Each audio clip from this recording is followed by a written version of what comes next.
Assalamualaikum warahmatullahi wabarakatuh. Bismillahirrahmanirrahim. Alhamdulillahirabbil alamin wa bihi nasta'in ala umuri dunya wad din. La haula wa la quwwata illa billahil aliyyil azim.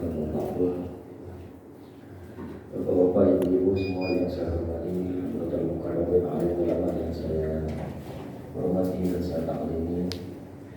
Alhamdulillah pada kesempatan pagi hari ini kita kembali bisa berkumpul bersama-sama di masjid yang kita cintai ini untuk sholat subuh berjamaah.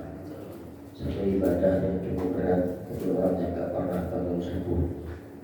Bangun subuh itu gak bisa diremehkan karena tidak semua orang bisa bangun subuh. Meskipun sudah tidur dari habis maghrib, makanya bangun subuh itu menurut penelitian orang-orang yang bisa bangun subuh itu orang-orang yang sukses hidupnya. Mudah-mudahan yang hadir dan bangun subuh, sholat jamaah subuh hidupnya sukses. Amin ya rabbal alamin. Makanya satu-satunya yang bisa melayani manusia di subuh hari itu cuma ayam. Ayam jago itu gak pernah kesiangan. Ada sebuah syair yang cukup menarik di kitab Hayyul Maulana itu, kalau kamu merasa paling bertakwa, maka kamu bisa sayang sama ayam. Ayam jantan itu bininya banyak. Bapak bininya berapa? Cuma satu kan? Bininya banyak ayam jantan itu, tapi tidak pernah kesiangan bangunnya. Anaknya banyak, tapi tidak pernah kesiangan bangunnya. Tidurnya tidak pernah siang, tidur sudah malam, tapi tidak pernah kesiangan. Karena ayam tahu bahwa kunci kesuksesan itu adalah di pagi hari. Kunci sukses itu di pagi hari. Kalau orang bisa bangun pagi, maka dia dijamin sukses hidupnya. Kenapa? Dia bisa meraih rahmat Allah di pagi hari itu pertama kali. Kan Rasul sempat mendoakan di pagi hari itu, Allahumma barik li ummati fi bukuriha. Ya Allah, berkahi umat-umatku di waktu paginya. Kalau orang di pagi hari sudah bangun dan melakukan aktivitas kebaikan, maka mendapatkan doanya Rasulullah yang tadi, Allahumma barik li ummati fi bukuriha. Amin ya rabbal alamin. Kita dapat berkah doa itu. Apalagi terus subuhnya mau sedekah. Ini saya usulin pengurus ya Pak. Kalau sholat subuh ini kotanya diputerin aja gitu. Jadi biar ada orang sedekah subuh. Itu luar biasa manfaatnya bagi jamaah. Ya, walaupun cuma sedikit. Juga manfaatnya banyak buat masjidnya. Pada saat lagi sholat itu pada saat zikir puter kotak kita diakhiri desa. Mungkin hari pertama nggak bawa duit, besok mungkin saya bawa duit. Ya, itu menjembatani orang lain untuk infak subuh. Sedekah subuh itu cepat sekali untuk menyelesaikan semua hajat dan masalah. Kita hidup ini kan punya masalah banyak masalah ya. Hidup itu sebenarnya masalah. Hidup itu masalah. Siapa yang nggak punya masalah? Orang mati, betul. Kalau orang sudah mati, sudah tidak ada masalah. Kalau orang hidup pasti punya masalah. Dan sebenarnya kita ini pindah dari masalah satu ke masalah yang lain. Pagi hari ini saya mengambil tema sabar di dalam Al-Quran.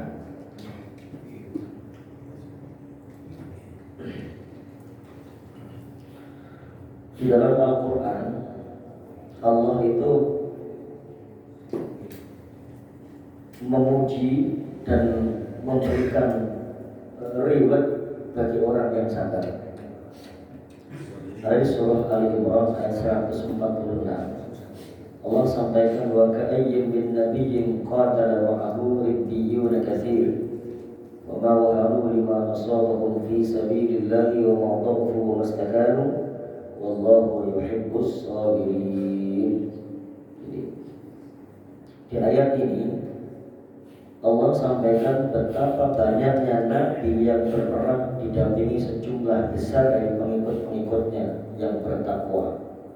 Nabi itu dulu ketika perang didampingi sahabat-sahabat yang bertakwa.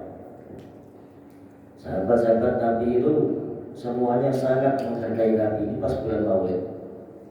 Yang tadi semalam itu di rumah saya Maulid, Pak. Selesainya jam 2 malam. Saya belum tidur. Saya tidur 2,5 jam. Sudah alarm saya belum berangkat ke sini. Ya Allah. Jadi, suara saya agak serak, mohon maaf karena memang kecapean. Nah, sahabat-sahabat Nabi itu rata-rata orang yang takwa. Kenapa bisa rata-rata orang yang takwa? Ada juga yang tidak takwa, tapi rata-rata yang di sampingnya Nabi itu takwa. Karena Nabi bukan hanya memberi contoh, tapi Nabi adalah menjadi contoh. Nabi itu sudah jadi contoh. Kita melihat Nabi itu sudah jadi contoh. Nah, kalau kita jadi orang tua itu belum bisa menjadi contoh. Memberi contoh aja kadang enggak. Kalau kita bikin anak kita rajin sholat, tapi kita tidak rajin sholat. Kita bikin anak kita rajin ngaji, tapi kita nggak rajin ngaji. Kita pengen habis maghrib anak kita ngaji, tapi kita habis maghrib nggak pernah ngaji. Kita nggak bisa jadi contoh anak-anak kita. Makanya sekarang wajar kalau anak-anak itu nggak nurut sama orang tuanya. Satu rumah ibunya megang handphone, anaknya megang handphone, bapaknya megang handphone, habis maghrib sama-sama megang handphone. Masa ini anaknya mau ngaji? Nggak mungkin. Nggak mungkin. Kita nggak bisa contoh. Di sekitar para sahabat Nabi itu rata-rata takwa semua. Karena Nabi itu satu figur yang tidak bisa digambarkan keindahannya. Kalau Nabi Yusuf itu masih bisa disifati. Nabi Musa itu kebanggaan Nabi Yusuf. Nabi Muhammad jauh lebih ganteng. Nabi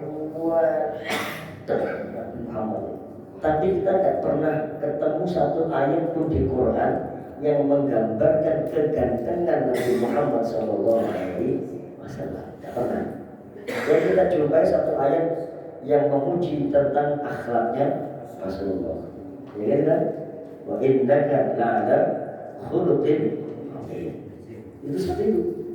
Bahkan Allah memuji akhlaknya Rasulullah dengan namanya Al-Azim, yang agung. Akhlaknya Rasul itu agung. Makanya Rasul itu satu contoh yang bisa kita tiru, uswatun hasanah. Nah, dulu ketika Nabi berperang didampingi sejumlah besar dari pengikut-pengikutnya yang bertakwa. Kalau takwa berarti dia punya ciri-ciri seperti karakter yang ada dalam Al-Quran. Seperti apa? Minimal di surah Al-Imran itu alladzina yunfiquna fis-sarra'i wad-dharra wal kadhimina al-ghaidha wal 'afina 'anil nas wallahu yuhibbul muhsinin. Walladzina idza fa'alu fahishatan aw dhalamu anfusahum dzakarullaha fastaghfaru li dzunubihim wa may yaghfiru dzunuba illa Allah wa lam yusirru 'ala ma fa'alu wa hum ya'lamun. Minimal punya karakter ini, Pak. Sahabatnya senang infak dalam kondisi susah atau dalam kondisi lapang. Dalam kondisi nggak punya duit sama kondisi punya duit, senang naik infak sahabatnya. Itu karakter takwa. Yang kedua, sahabatnya nggak emosian, nggak gampang marah. Nah, Sayyidina Umar itu sebelum ketemu Kanjeng Nabi pemarah. Sayyidina Umar itu sebelum ketemu Kanjeng Nabi sebelum masuk selalu pemarah, jago gulat, jago tempur. Tetapi setelah ketemu Kanjeng Nabi nggak pemarah lagi, bahkan jadi khalifah. Dan kontribusinya Sayyidina Umar itu besar, Pak, bagi perkembangan Islam. Salah satunya apa? Proses penulisan mushaf Al-Quran itu adalah idenya Sayyidina Umar. Pada saat Rasul wafat, Abu Bakar jadi khalifah, itu para syuhada, para hafid Quran banyak yang gugur. Akhirnya Sayyidina Umar punya inisiatif, usul sama Abu Bakar, ya Khalifah Abu Bakar, tolong bikin panitia penulisan mushaf Al-Quran. Itu tadinya tidak ada dan yang diperintahkan Rasulullah. Inilah yang disebut kreativitas aktivitas yang baik itu adalah kesunahan. Kalau Umar nggak nyuruh, Abu Bakar nggak usul, nggak ada tuh mushaf Quran, panjenengan nggak bisa baca Quran. Mushaf itu nggak ada. Yang pada akhirnya Abu Bakar ngomong sama Umar, wahai Umar, ini nggak dicontohkan sama Nabi. Ini bid'ah, nggak dicontohkan sama Nabi. Akhirnya Umar berargumen, betul Nabi nggak mencontohkan, tapi kalau kita tidak membuat menuliskan mushaf, maka kita akan kehilangan orang-orang yang bisa membaca Al-Quran karena banyak sahabat yang gugur. Maka akhirnya dibentuklah sebuah panitia yang salah satu panitianya adalah Zaid bin Thabit. Dulu ketika Rasul menerima wahyu, ada 3 sahabat yang sering diundang. Satu, Ubay bin Ka'ab, yang kedua Zaid bin Thabit, yang ketiga Ibnu Mas'ud. Makanya kalau kita rujukan tafsir, pastilah kalau kayak ketiga orang ini Ibnu Mas'ud kan. Karena ketika terima wahyu, Rasul selalu ada 3 sahabat ini. Yang paling muda Zaid bin Thabit, masih belasan tahun. Zaid bin Thabit dikasih tugas sama Bakar, kalau setiap ada orang sholat jamaah di masjid, itu untuk nanyain, kamu punya hafalan surah apa? Ditulis. Kamu punya hafalan surah apa? Ditulis. Akhirnya semua dikumpulkan itu, dikonfirmasi kembali, akhirnya jadilah sebuah mushaf Al-Quran yang disimpan oleh Abu Bakar. Abu Bakar wafat, diambil oleh Umar bin Khattab. Umar bin Khattab akhirnya diperbanyak di beberapa bagian, disebarkan, dan sampai pada sahabat Utsman itu ada tersebar banyak mushaf yang berbeda-beda, yang akhirnya ditarik kembali sama sahabat Utsman. Kemudian sahabat Utsman memperbanyak kembali mushaf yang ditulis di masa Abu Bakar itu, diperbanyak, disebarkan kembali agar bacaan Al-Quran tidak salah. Itu pertama kali ditulis belum ada harokat, belum ada titik. Ada ulama berikutnya di tahun 59 Hijriah namanya Abu Aswad Ad-Du'ali, yang kemudian dia membuat ilmu titik, namanya ilmu Allah. Kalau dia tidak ada titik, Bapak nggak bisa bedain mana nur, mana ba, mana jim, mana hak, mana kha. Itu ulama kesekian. Nah, berikutnya lagi tahun 59 Hijriah, Imam Al-Farahidi menemukan ilmu asyakal, ilmu harokat. Ya. Ini apa namanya? Ilmu syakal waktu itu tidak dari Rasulullah, ulama yang menentukan. Makanya ada Quran yang berbeda. Bapak nanti kalau lihat Quran Qalun yang dari Turki sama Quran Hafaz dari Indonesia, itu tidak sama tulisannya. Yang Quran Qalun itu, Pak, itu fa-nya nggak ada titiknya, atau bawah titiknya di bawah. Qaf titiknya satu kayak fa. Jadi nanti jangan akan bingung, dikira Quran palsu, bukan Quran palsu, memang Quran itu tulisannya di Turki seperti itu. Saya punya di rumah, jadi saya pernah beli waktu saya umroh dulu, saya pernah beli. Quran Waras, Quran Qalun, tulisannya beda. Kalau yang dihafaz, maka yakdibun. Kalau di Waras, maka yukadzibun. Enggak sama. Itu bukan Quran palsu, bukan. Memang riwayatnya turunnya seperti itu. Tiga bahasa bahannya begitu. Kemudian wallahu yuhibbus sabirin. Orang yang sabar itu dicintai oleh Allah Subhanahu wa taala. Ingin dicintai Allah enggak? Kalau cuma dicintai mertua, itu sudah senang banget. Ini dicintai yang punya mertua. Dicintai Allah. Kalau cuma ngobrol dengan Pak Bupati sudah senang banget. Ini ngobrolnya dengan Allah. Ya. Kalau cuma ketemu dengan presiden sudah senang banget, ketemu dengan Allah lebih senang. Emang bisa ketemu sama Allah? Bisa. Tidak ada kisahnya ya.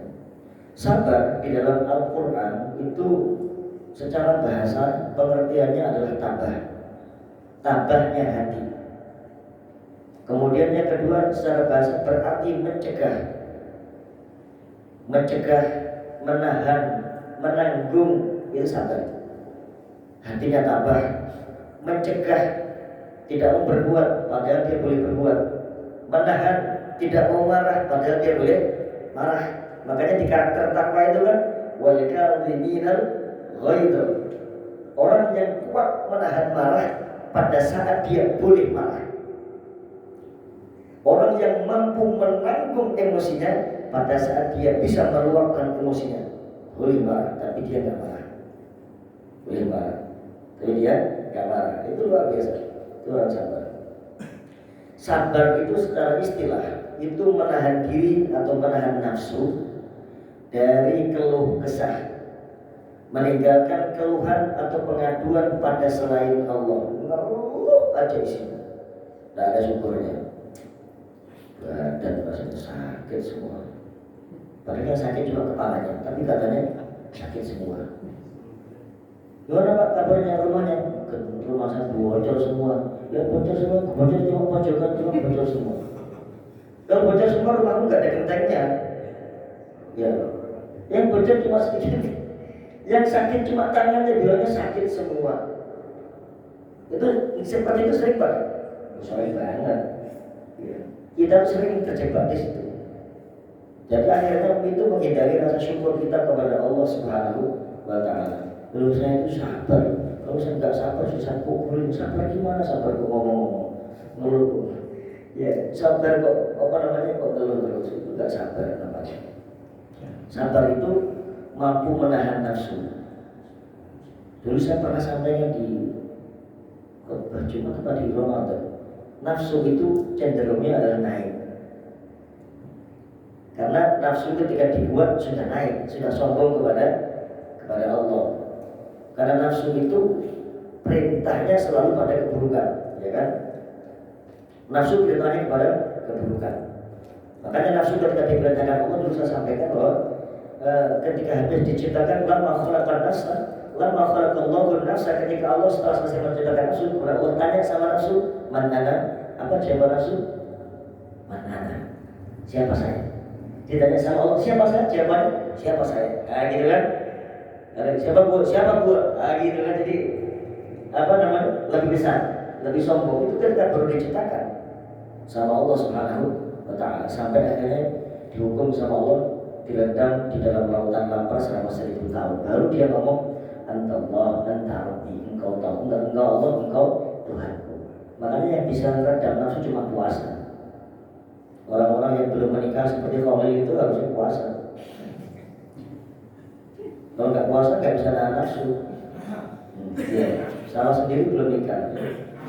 Semua udah nikah di sini, yang belum nikah kamu belum. Ada satu lagi. Ya. Kalau orang belum nikah, caranya menahan nafsunya puasa. Ya, fa'innahu lahu wija'un, itu jadi perisai, jadi pelindung, mau gangguin cewek nggak jadi, saya puasa. Mau maksiat nggak jadi, saya puasa. Harusnya begitu. Itu kalau dia mampu menahan nafsu. Dan nafsu itu susah ditahan. Karena apa? Karena dia selalu ingin menampilkan dirinya di depan orang. Itu nafsu. Kita mampu nggak menyabarkan diri kita untuk tidak selalu tampil di depan orang, tidak kelihatan di depan orang. Itu namanya sabar. Sabar juga nanti kita bahas.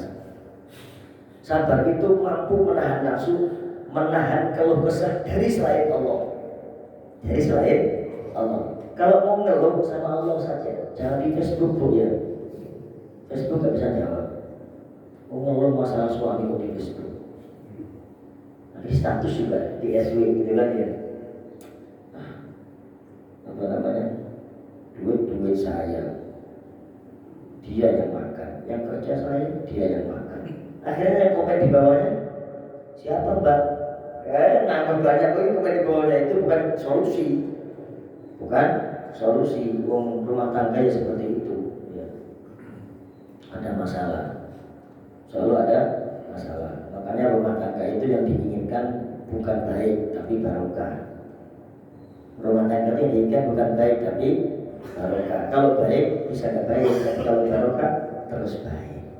Makanya dalam pernikahan anjurannya mendoakan orang nikah itu adalah barokah. Barakallahu laka wa baraka alaika wa jama'a bainakuma fi khairin. Bukan samawa. Semoga samawa, siapa yang ngajarin itu?